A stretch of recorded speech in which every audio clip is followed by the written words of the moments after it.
wanted to talk to you guys today about debt collectors and how to overcome them. One of the main things I'm going to be referring to is the FDCPA, which is the Fair Debt Collection Practices Act.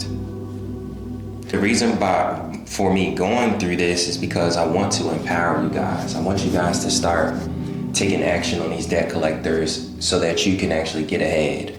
I want you guys to, have better consumer reports, have better, just more opportunities because your credit is good, because your consumer report is good. Most banks, when I go back to the FCRA, they created an elaborate mechanism that essentially gave them a vital role in actually the consumer process. So just to take it down a bit, under the FDCPA, it allows you to dispute any debt. It allows you to challenge any company on the legitimacy of a debt. So, which section 15 USC 1691? Nope, not it. 15 USC 1692. This is the congressional findings of the FDCPA, which is the Fair Debt Collection Practices Act.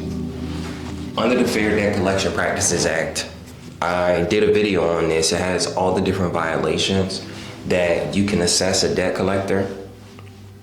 It has definitions. It talks about the acquisition of location information, harassment and abuse, false and misleading representation, unfair practices.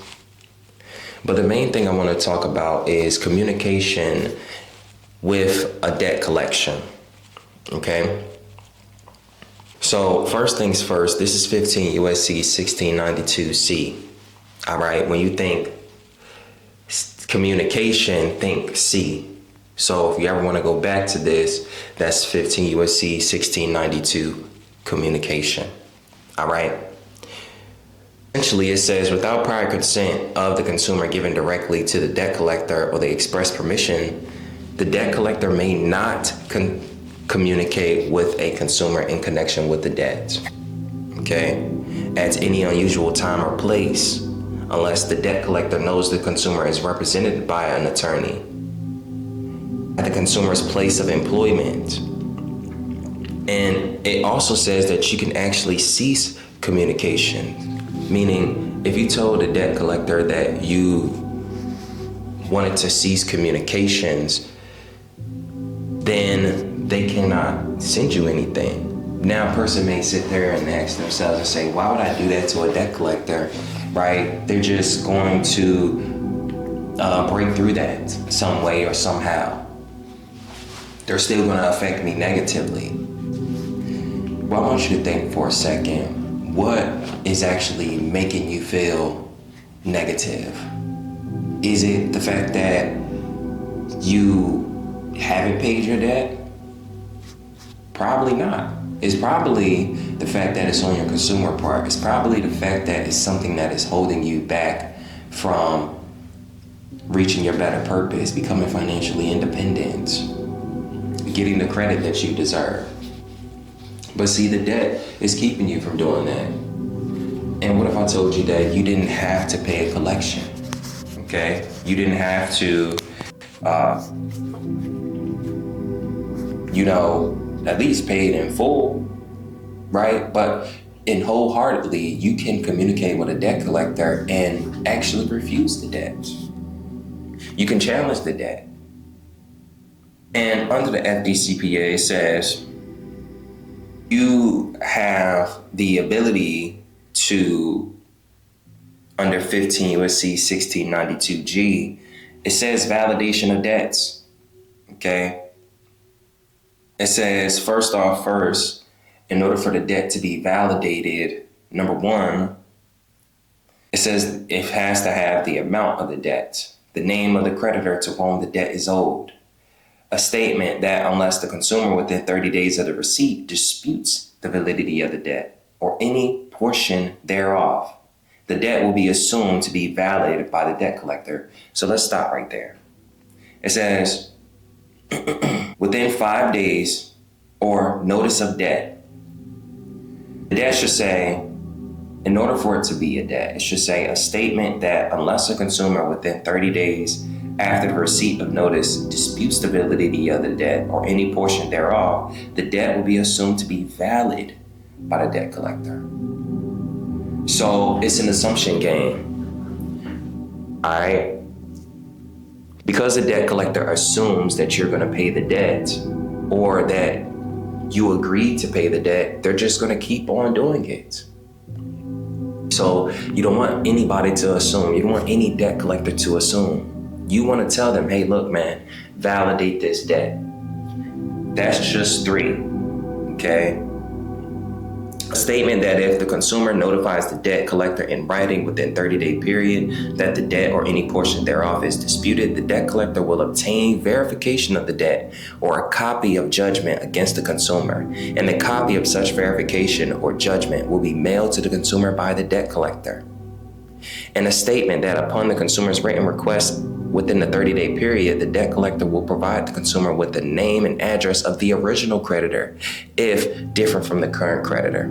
Okay, and B, it talks about disputed debts. If a consumer notifies the debt collector in writing within a 30-day period described in subsection that the debt or any portion thereof is disputed, or that the consumer requests the name and address of the original creditor and the debt collector, let me pause for a second.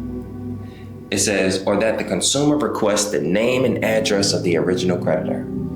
The debt collector,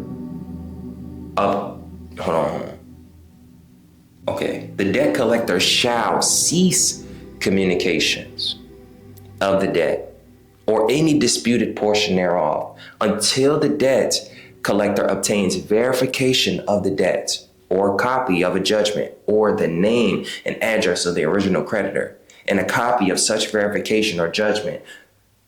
Right? Collection activities and communications that do not otherwise violate this subchapter may continue during the 30-day period. Okay? I can continue to keep reading this. I'm running out of time, and it's so much just in 15 U.S.C. 1692 G under the validation of debt. Okay? The validation of debt is required in order for a company to come after you for a debt. Okay? And that's just under that section. I could talk about the Truth in Lending Act, which is TILA, which also challenges the contract, but I'll make a separate video for that, okay? 15 U.S.C. 1692 G, 15 U.S.C. 1692 C. That's the communication. That's the validation of debt. If you understand these 2 laws, you will understand how to validate any debt, remove any collection. You should never pay a collection, right? You should never pay a collection. And if this video cuts off on me, I don't care, man. It's just going to stop. Okay, so I'll tell you right now, like, comment, and subscribe. Okay? Check out my videos in a link down below. I'll have the complete debt guide that has a full breakdown of everything that I'm talking about. But challenge these debt collectors, challenge these corporations. Okay? Someone says, hey, look, man, there's a debt that I don't want to pay. Okay, send them a debt validation letter. Have the company provide that information to you. And let's just say that they do, which they won't. It's going to buy you some time. If you send a letter and you're disputing a debt, they cannot communicate it. It says it right there in the law.